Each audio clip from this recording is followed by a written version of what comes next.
The sun is out. The sky is grey. Yeah, the sky's grey. And ain't going to be changing anytime soon. But if you got a thing about staring at the sun, now's the time to do it. Meanwhile, look at that. He splashed some primer on. I have been busy today, frantically rubbing, because I want to get this thing done. I've decided now I would like to try and sell it sooner rather than later. I've got a reason for that, and I'll show you it in a minute. But that lot's all stripped back to bare metal and primed up. This lot has started losing paint. Look at that, original steel. Nice, nice, very nice. Oh no, you don't want to look at that. Yeah. I've been putting that off and putting that off, but I got an awful feeling that it's going to have to be dealt with tomorrow.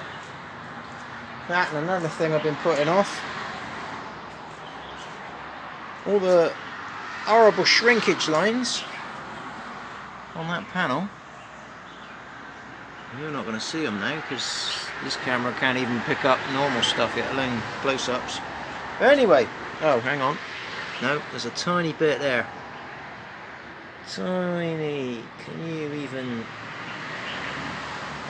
Can you? I don't know. But it looks like some sort of shrinkage where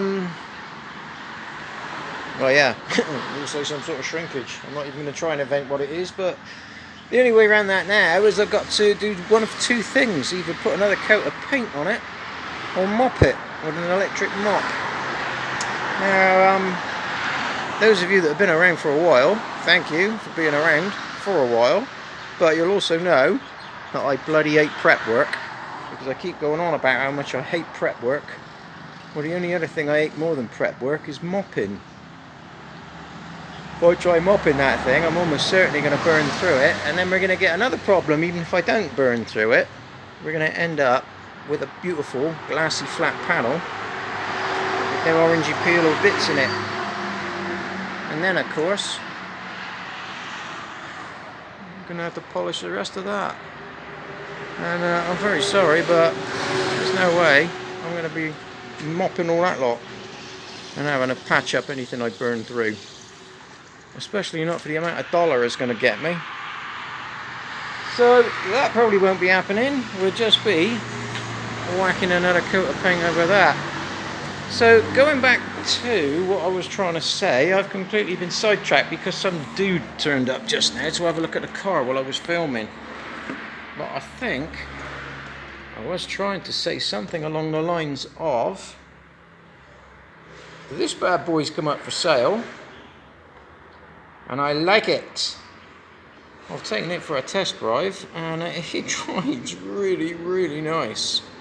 Now, I did have a Hilux back in 1997. I had one for about 8 or 9 months, and it wasn't an iRider like that, but well, I've had two Hiluxes actually, but yeah, I did have a brand new one in 97. That's a 2002. So I fancy me a big boy's toy, because there's no way I'm going to get stuck on the banks of the rivers or the lakes if I've got one of them bad boys towing the ski out. Oh yeah, there we go. See, my goldfish memory.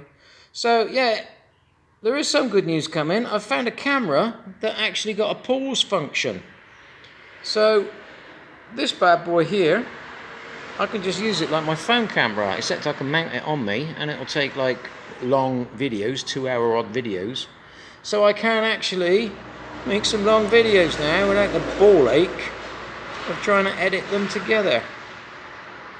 Unfortunately, the price is out of focus. The price is now in focus. The price is 5,400 baht. To any of us in old money, that's £137, which is a bit stripy. Luckily, oops, they got some on eBay. 55 squid. So it looks like I'll be getting some off eBay for £55. The only downside to that is at the moment the UK could end up being on lockdown. I might not be able to fly back there at the end of next month, and if I do fly back there at the end of next month, chances are I could end up dying because I'll be on I'll be on a plane full of Chinese. Or then I'll end up being locked down in the UK. Who knows? What is wrong with this camera? You see, the sooner I get a decent camera, the sooner we can stop all this out of focus shit. But yeah, a couple of months time, if we're lucky and everything's back to normal, I will be able to get myself a proper camera. Oh, talking of Wu Flu and everything, did I download that or did I screenshot it? I must have downloaded. No, I must have screenshotted it. I was just gonna. Oh no, I haven't got it now. Something came up on my Facebook today. It was interesting. It was a page from a book written 40 years ago. And in the book, he describes, in the year 2020, everybody getting a bronchial pneumonia bacteria, which wipes out half the world, but disappears really quickly. And it goes on to say that it comes back again in 10 years' time. Now, I'm a sceptical old Hector, so I don't believe any of those things. I reckon they're usually scams or fake or whatever. But if he is right, then in the year 2029, I'm going to have 100,000 toilet rolls stashed up ready for sale. Write it in your calendars, people. 2029, this disease is supposed to be coming back. I'll leave you with that note and go and have a look at what's in the fridge. Cheerio now.